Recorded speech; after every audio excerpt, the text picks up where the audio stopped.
विद्यार्थी मित्रांनो नमस्कार.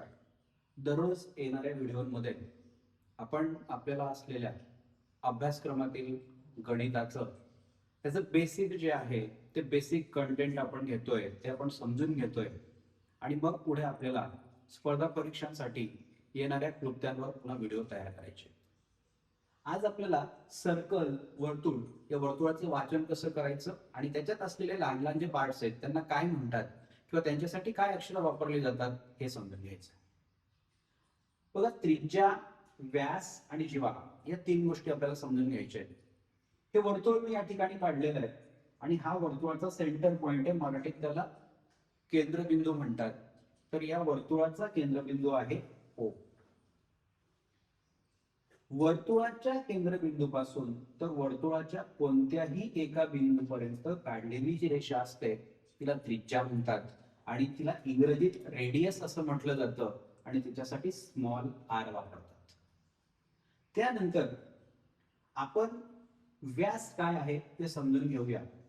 जेव्हा दोन त्रिज्या एकत्र येतात तेव्हा तो व्यास तयार होतो किंवा व्यासाची अशी एक व्याख्या आपण सांगू शकतो, वर्तुळावरचे कोणतेही दोन बिंदू हे वर्तुळाच्या केंद्रबिंदू सहित जर जोडले असतील तर त्याला आपण व्यास म्हणतो.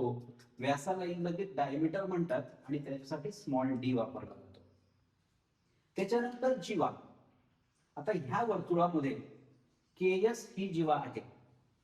जीवेची व्याख्या आपण कशी करणार? वर्तुळावरचे कोणतेही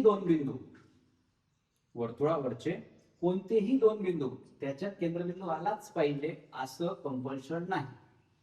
तर वर्तुळावरच्या कोणत्याही दोन बिंदूंना जोडणाऱ्या रेषेला आपण जीवा म्हणतो. त्याला इंग्रजीत कॉर्ड म्हणतात आणि त्याच्यासाठी सी हे अक्षर वापरलं जातं.